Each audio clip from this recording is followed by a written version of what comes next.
It was a hot Friday afternoon in Atlanta. The sun was still high, and the pavement shimmered like it was melting. People rushed out of tall buildings and crowded sidewalks, looking tired, sweaty, and ready to go home. Cars honked nonstop. Buses moved slowly through traffic, filled with passengers packed like sardines. At the corner of Peachtree and Fifth, a crowded city bus pulled up to the stop. Its brakes hissed and squealed. The doors creaked open, and a wave of warm air hit the faces of those waiting to get on. Among them stood a young woman named Denise Carter. Denise was 29 years old. She was in her third trimester of pregnancy, her belly round and heavy. Sweat clung to her forehead. In one hand, she held 2 grocery bags, and in the other, she gripped the railing for balance as she stepped onto the bus. Her eyes quickly scanned the seats. Every one of them was taken. People avoided eye contact. Some pretended to be asleep. Some looked out the window. Denise took a deep breath and moved forward slowly. Then she saw one seat near the front of the bus. It was half taken, not by a person, but by a large bag. Sitting next to it was a middle-aged white man with short gray hair. He wore a faded polo shirt and tan pants. His arms were crossed, and his face looked like it hadn't smiled in years. Denise gently approached him and gave a polite smile. "Excuse me, sir," she said, her voice soft but steady. "May I please sit here?" The man didn't look at her. He shifted in his seat and grunted, "Find another one." His bag stayed where it was. Denise blinked, surprise. "I'm pregnant," she said, trying to stay calm. "I just need to sit down for a bit." This time, the man turned to her. His eyes were cold. "Not my problem," he muttered. A quiet hush fell over the front half of the bus. A few heads turned. Some passengers watched out of the corners of their eyes. But no one said a word. No one stood up. No one offered help. Denise stood there for a few seconds, unsure of what to do. Her arms were getting tired. Her feet ached. The bus jerked forward again, and she had to grab a pole to keep from falling. Her cheeks flushed, not from heat, but from humiliation. She looked down at her belly, then back at the seat. She thought of arguing, but what was the point? She had dealt with rude people before, people who didn't care. As the bus rumbled through the city, she stayed standing, gently swaying with each bump and turn. She kept her eyes on the floor, trying not to cry. The man next to the empty seat looked out the window, pretending she wasn't there. But someone else was watching. Someone sitting at the very back of the bus, quietly observing everything. The bus continued its journey through Atlanta, the sound of its tires on the pavement blending with the hum of tired voices. Denise stood near the front, holding on to the pole with one hand, the other clutching her grocery bags. Her feet hurt, and the weight of her pregnancy was starting to make her feel lightheaded. She kept her gaze fixed on the floor, hoping the bus ride would end soon. The man with the bag, Greg Toller, still hadn't moved it. He didn't even seem to notice her standing there, his attention fixed firmly on the window. The noise around them seemed to fade, and Denise's thoughts began to race. How could someone be so rude? She had tried to be polite, but he had brushed her off with a single sentence. She felt a wave of frustration and helplessness. In her mind, she could hear the voice of her mother, who had always taught her to stand tall and not let people walk all over her. But it was hard to do that when no one was standing up for her. It was as if everyone else was too afraid to get involved, or maybe they just didn't care. As the bus rattled along, Denise's legs started to tremble, and her back began to ache. She shifted from one foot to the other, trying to ease the discomfort. She looked around at the other passengers, hoping someone might offer her a seat, but no one did. A few people glanced up from their phones, their eyes quickly flicking away as they saw her struggling. Others kept their eyes fixed on the floor or out the window, pretending nothing was happening. It was as if the whole bus was holding its breath, avoiding the uncomfortable situation. Denise's face turned a little red from the embarrassment, but she kept standing. There were still a few more stops before her destination. She thought about getting off at the next one and taking a taxi, but she knew it would be too expensive. She couldn't afford that. Just as she was about to turn away, the bus hit a bump, and she nearly lost her balance. She reached out instinctively, grabbing the railing harder. A few people glanced her way, but no one offered any help. She tried to steady herself, but it was becoming clear that the bus ride was not going to be an easy one. Then, in the middle of the bus, a soft voice interrupted the silence. "Excuse me," it said. Denise looked up. The voice had come from a woman sitting a few seats away. The woman had a kind face, though she didn't look like she was going to say much. But before Denise could react, the woman's eyes moved to Greg's seat. "Sir, don't you think it's time to move your bag?" the woman asked. Her tone was polite but firm. Greg didn't seem to care. He just grunted and shifted his weight, not bothering to look at the woman or Denise. The woman sighed but didn't give up. She looked around the bus at the other passengers. They all seemed to avoid eye contact, pretending nothing was happening. The woman's eyes landed on Denise, and for a moment, the two women shared a glance. Denise smiled weakly, but the woman did not look away. The man finally let out a sigh and muttered under his breath, but his bag remained on the seat. The air on the bus felt heavier now. The tension had grown, and Denise couldn't help but feel a sense of defeat. But there was something in the woman's gaze that gave her a small sense of hope. The bus rolled on through Atlanta, its tires scraping against the uneven road. Passengers shifted in their seats, their bodies worn out from the long day. Denise remained standing, her eyes locked on the floor. Sweat gathered at her brow, and every bump in the road sent a sharp pain through her legs.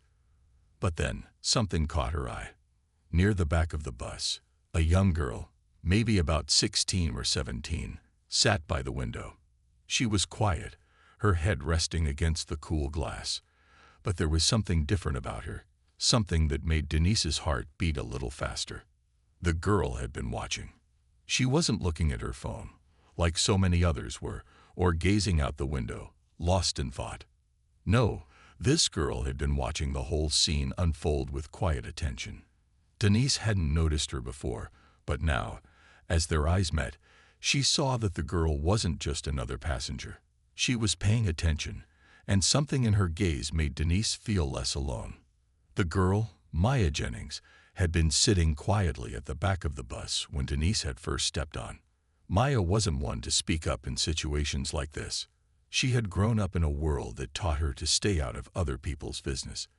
But she had seen the way Denise had politely asked for the seat, only to be ignored. And now, Maya saw how the bus had gone quiet, as if waiting for someone to do something. Maya felt a knot in her stomach. It wasn't just the fact that no one was helping Denise. It was the coldness of the man who had refused to move his bag, the way he acted like he didn't care. Maya couldn't explain it, but it made her feel angry. Angry that someone could be treated like this in front of so many people, yet no one seemed to care. As the bus continued its journey, Maya's mind raced. She wasn't sure what she was going to do, but she knew she couldn't just sit there and pretend nothing was wrong. She wasn't sure if anyone would listen to her, but there was something about Denise's situation that made Maya feel like she had to do something. She couldn't be a passive observer, not today. Maya reached into her pocket and pulled out her phone. She wasn't sure why she felt the urge to record what was happening.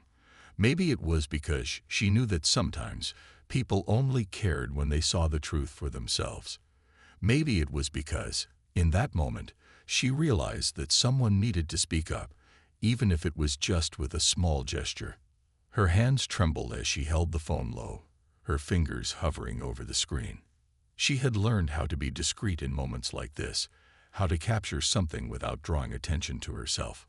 Maya set her phone to record and held it just below her seat, making sure the camera was aimed at the front of the bus, where Greg still sat, his bag on the seat beside him. She watched through the corner of her eye, her fingers twitching as the phone recorded. Maya didn't know what would happen next, but she felt the weight of the moment. This wasn't just about a pregnant woman standing up for a seat. It was about something deeper, something that shouldn't be ignored. As the bus moved closer to the next stop, Maya's heart pounded in her chest. She wasn't sure if she was ready to be the one to make a difference, but she knew she couldn't stay silent. Not when it felt like the world needed to hear what was happening right there on this crowded bus. As the bus continued down the busy streets of Atlanta, Denise could feel the discomfort grow. She wasn't sure how much longer she could stand. Her legs were shaking, her back aching, and the weight of her pregnancy was starting to feel unbearable. The cool air from the bus vents didn't help much against the heat of the crowded space. She glanced at her watch, hoping the next stop would be soon, but the minutes seemed to drag on forever. Then, unexpectedly, a voice broke the silence. "Excuse me," a calm but firm voice said from the middle of the bus. Denise's eyes flicked up, and she saw an elderly man standing near his seat. He was tall, with silver hair, a neatly pressed shirt, and a serious look on his face. "Sir," the man said, addressing Greg Toller, the man with the bag. "Don't you think it's time to move your things?" Greg looked up, a frown settling on his face.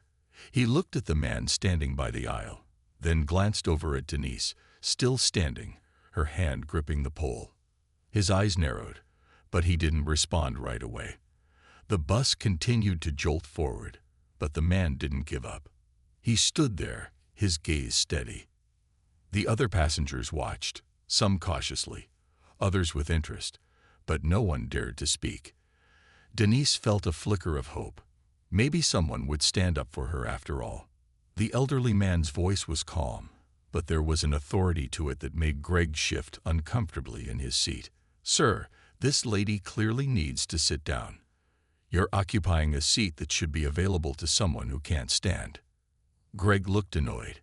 He let out a soft grunt and shifted his bag slightly but didn't move it. "Whatever," he muttered, his voice dripping with indifference. The elderly man didn't back down. "You can't be serious," he said. "There's a pregnant woman here, and you're refusing to help her. It's just common decency to offer her the seat." Denise, still standing, could feel her heart race.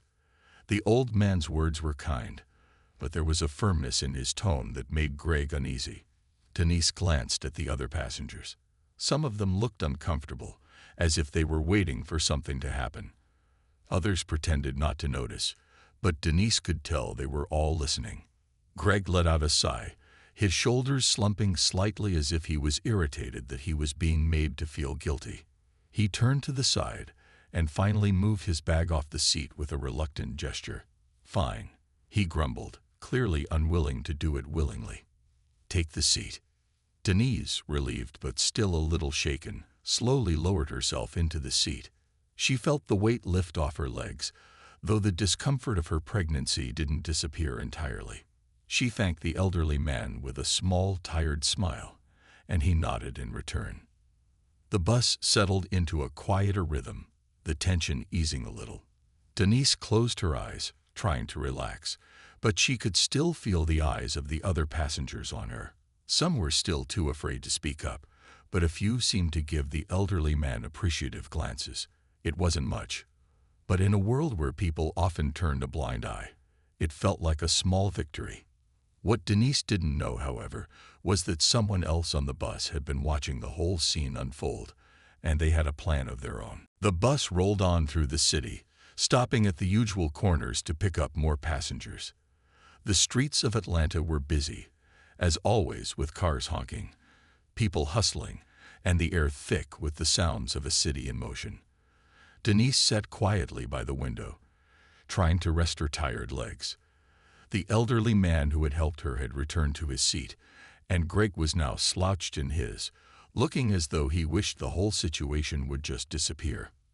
As the bus made its way down the street, the familiar sound of the doors opening echoed through the bus. It was the next stop. But this time, things were different. A tall man in a dark uniform stepped onto the bus. He was clearly in charge. His posture was straight, and his military insignia gleamed on his chest. He wasn't a regular passenger. He was off duty, but still wore his uniform with pride. His name was Lieutenant Marcus Rowe. He moved confidently down the aisle, his eyes scanning the crowded bus.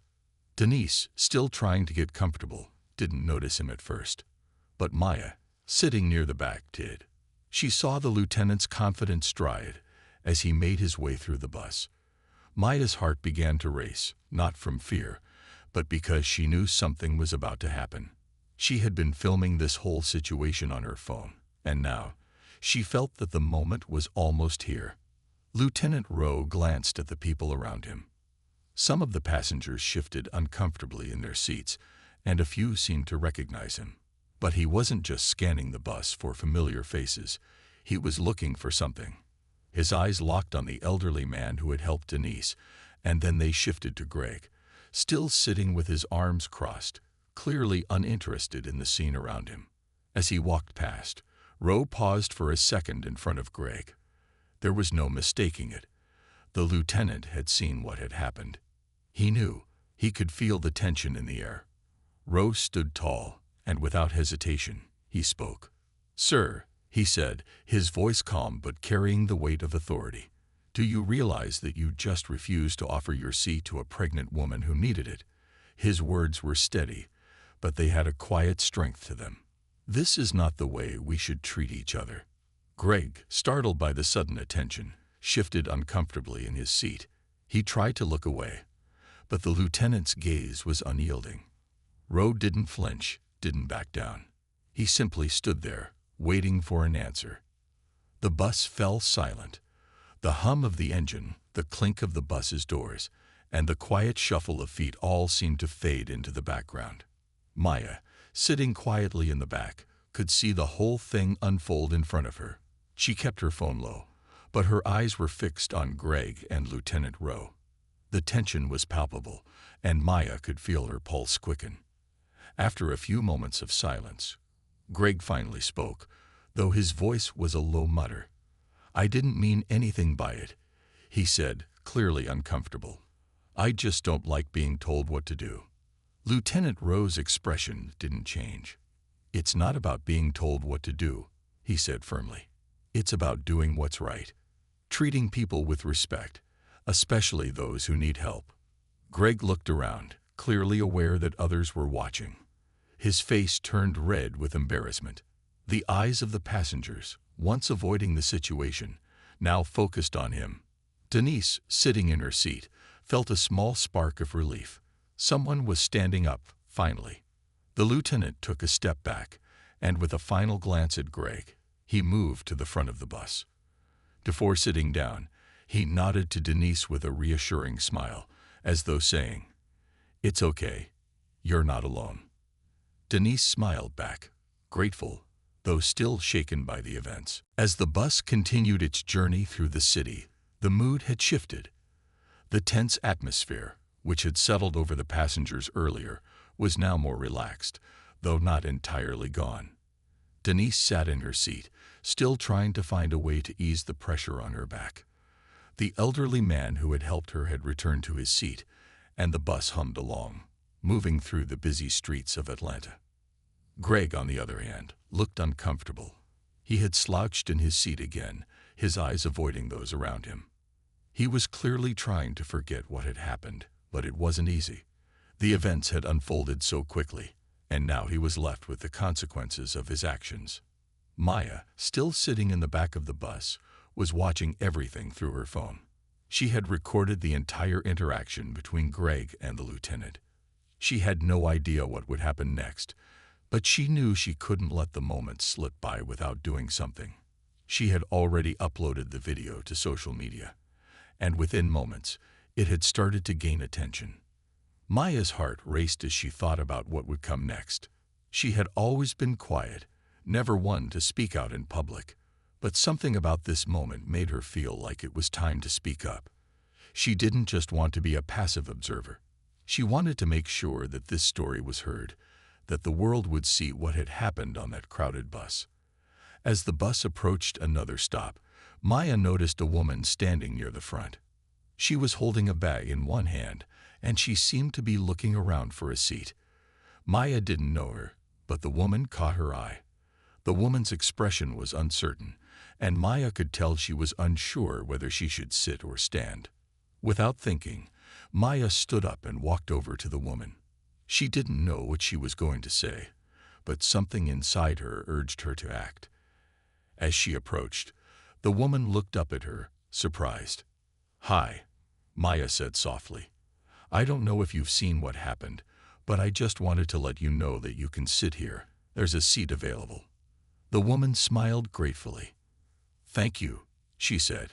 "I didn't want to ask, but I'm really tired." Maya smiled back, feeling a small sense of relief. She had done something. It wasn't a big gesture, but it was something. The woman sat down, and Maya returned to her seat at the back of the bus. As she sat down, Maya glanced at her phone. The video she had posted was now being shared by dozens of people. Comments were popping up, and many of them were supportive, praising the lieutenant for standing up to Greg and for showing kindness to Denise. But as the video continued to spread, Maya noticed something else. People were beginning to talk. They were talking about the man who had refused to move his bag, about the way he had treated Denise. The comments were pouring in. Some were angry, some were sad, but all of them shared one thing: a sense of injustice. Maya's heart swelled as she read the comments. She hadn't expected so many people to respond. It felt like a small victory, like the world was finally starting to notice the things that had been hidden for so long. The video had done more than just show what had happened on that bus. It had opened a conversation, one that needed to be had. As the bus made its way through the city, Maya felt a new sense of hope. She had made a difference, even if it was just in a small way. But sometimes, small actions were the ones that sparked the biggest changes. As the bus continued its route, the atmosphere inside had changed. There was a quiet buzz in the air, but it wasn't the kind of tension that had filled the bus earlier. Instead, it was a kind of energy, a feeling of something important having just happened. Passengers were whispering, exchanging glances, and some were even talking about the incident that had unfolded before them. Denise, though grateful for the seat, was still lost in thought. She couldn't shake off the feeling that something had shifted, not just on the bus, but in herself. She had stood there for so long, waiting, hoping someone would notice her struggle. And when help had finally come, it had been from a stranger. A simple act of kindness from the elderly man and Lieutenant Rowe. But it wasn't just the help that had moved her. It was the courage of the people who spoke up. Maya, sitting near the back of the bus, glanced at Denise and gave her a small, reassuring smile. Denise returned the smile, grateful but unsure of how to express her thanks.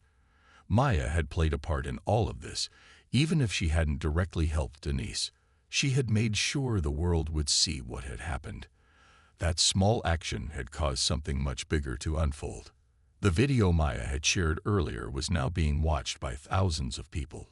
It had spread beyond Atlanta, reaching people in other states, maybe even other countries. The comments continued to pour in, many people praising the lieutenant's actions, but others were focused on the moment when Gray had refused to move his bag.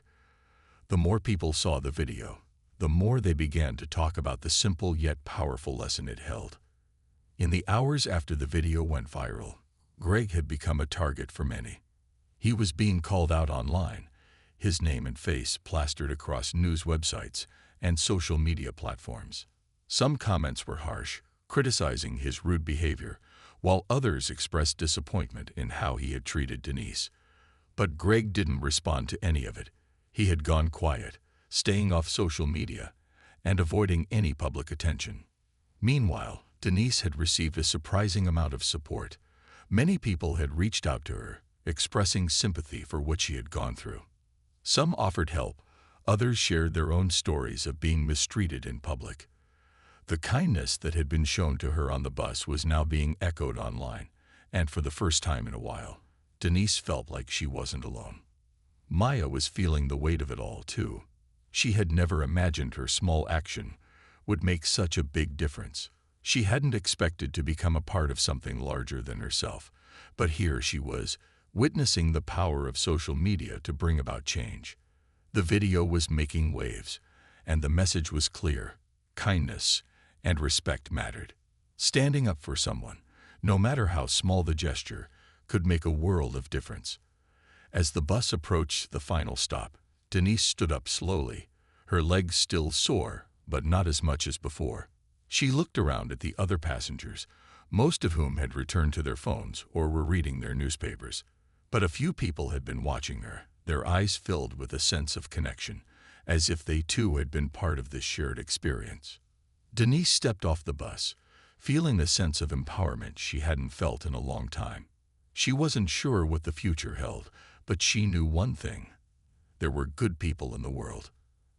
And maybe, just maybe, the small acts of kindness, like those that had happened today, were the ones that could change everything. A few days passed after the bus ride, but the ripple effects of what had happened continued to spread.